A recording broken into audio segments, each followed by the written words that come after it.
لاندې جدول په یوه قطۍ کې د آیسکریم شمیر یعنی x که دې ته مونږه x وایو او د آیسکریم قیمت یعنی y دې ته که مونږه y وایو y ترمنځ اړیکه راښيي.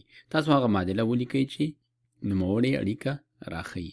نو راځو دلته مونږه کله چې آیسکریم صفر وي یا x صفر وي y قیمت څو کیږي؟ صفر کیږي. همدارنګه کله چې x مساوي یو شي y مساوي یو صحیح 3/4 کیږي. زه راځم دا د غیر واقعي کسر په شکل لیکمه. 1/4 کې 4 او 3 اووه دا لیکو 2/4.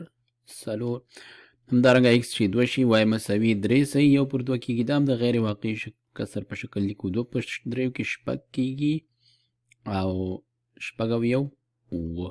نو دا شو 2/2 کوم چې مساوي دی خپله له 14/4 سره، ځکه موږ دا د څلورمو برخو په شکل ولیکه. همدارنګه x چې 3 شي y مساوي 5 صحیح 1/4 کیږي. دا به هم د غیر واقعي کسر شکل ته واړو. 5/4 کې 20 او 1 21 دا شو 21/4 او پای کې x چې 4 شي y 9 کیږي. دا 9 چې موږ د څلورمو برخو په شکل لیکو دا موږ لیکلی شو چې دا مساوي کیږي 28 څلورمې برخې یا 28/4.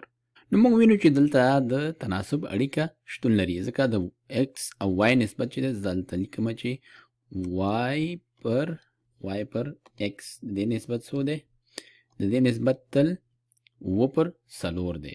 راځو دلته ګورو، وینو چې دلته y چې دی 2/4 ضرب x دی، دلته هم y 2/4 ضرب x دی او دلته هم. نو موږ وایو چې دا مساوي کیږي له څه سره؟ y پر x مساوي دی 2/4 سره. او یا هم مونږ کولی شو چې دا دواړو خواوې چې په x کې ضرب کو دلته او دلته دا x له دې x سره ختمیږي. نو لیکو چې y به مساوي شي له څه سره؟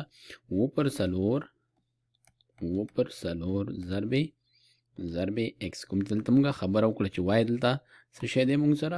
y مونږ سره دی 2/4 x سره مساوي کیږي په هر حالت کې. او دا مونږ دلته کتلی هم شو کله چې x 4 شي y به مساوي شي 2/4 ضرب 4. نو 4 سره ختمیږي بیرته 2 پاتې کیږي. دلته هم x چې 0 شي y مساوي کیږي 0 ضرب 2/4. همدارنګه x که 3 شي نو y مساوي کیږي 21/4.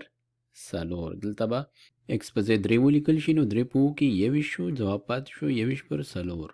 نو دا زموږ معادله شوه چې دغه رابطه موږ ته راښيي.